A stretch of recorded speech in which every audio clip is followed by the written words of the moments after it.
ఇప్పుడు మరొకటి చూసుకున్నట్టయితే మాజీ డీఎస్పీ ప్రణీత్ రావు అరెస్ట్, సిరిసిల్లలో అదుపులోకి తీసుకున్న పోలీసులు, హైదరాబాద్కు తరలింపు, నేడు కోర్టులో ప్రొడ్యూస్ చేయనున్న పోలీసులు. తర్వాత కాంగ్రెస్లోకి సోయం గుత్తా. సో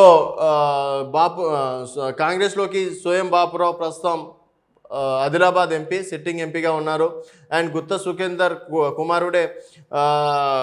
కుమారుడు త్వరలో కాంగ్రెస్ పార్టీలోకి వస్తారని చెప్పేసి వార్తలు వస్తున్నాయి. బాపురావు ఢిల్లీ పర్యటన తర్వాత మారిన సీన్. తాజాగా అమిత్ షా మీటింగ్కు ఎంపీ డుమ్మా కొట్టారు. So Adilabad ticket first starting నుంచే సోయం బాపురావుకి ఇవ్వరనే చర్చ కూడా నడుస్తుంది. ఎందుకంటే ఉన్నటువంటి 4 సిట్టింగ్లలో 3 సిట్టింగ్లకి అనౌన్స్మెంట్ చేశారు. సికింద్రాబాద్ కిషన్ రెడ్డి కావచ్చు, నిజామాబాద్ ధర్మపురి అరవింద్ కావచ్చు, కరీంనగర్ బండి సంజయ్ కావచ్చు. కేవలం ఆదిలాబాద్ టికెట్ మాత్రమే ఆపడం అనేది జరిగింది.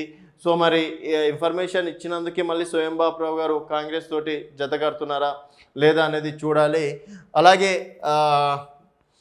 నల్గొండలో కారు దిగేందుకు సిద్ధమైన గుత్తా సుఖేందర్ రెడ్డి, సీఎం అడ్వైజర్ వేం నరేందర్ రెడ్డితో అమిత్ భేటీ. ఆదిలాబాద్ భువనగిరి టికెట్లపై క్లారిటీ కోసం నేతల ఎదురుచూపు అని చెప్పేసి ఒక వార్త వేశారు. అలాగే యాదగిరిగుట్ట గుడిలో కావాలని చిన్నపీటపై కూర్చున్న డిప్యూటీ సీఎం బట్టి విక్రమార్క వెల్లడి. ప్రభుత్వంలో శాసించే స్థాయిలో ఉన్న ఆత్మగౌరవం చంపుకునే వ్యక్తిని కాదు, ఎవరికో తల వంచే వాడిని కాదని వెల్లడి. దళిత నేతకు దేవుడి సమక్షంలో అవమానం జరిగిందనే విమర్శలపై బట్టి విక్రమార్క స్పందించారు. యాదగిరిగుట్టలో జరిగిన ఘటనపై అర్థం పర్థం లేకుండా ట్రోల్ చేస్తున్నారని మండిపడ్డారు. యాదాద్రి లక్ష్మీనరసింహస్వామికి ప్రత్యేక పూజలు చేశామని, కావాలని తను చిన్నపీట మీద కూర్చున్నానని చెప్పేసి సో ఈ ట్రోల్స్ చెప్పడం వల్ల దానికి ఫైనల్గా అయితే ఒక క్లారిటీ ఇచ్చేశారు. నేనే కావాలని అక్కడ చిన్నపీట మీద కూర్చున్నా, దయచేసి ఎవరు ట్రోల్స్ చెయ్యొద్దు.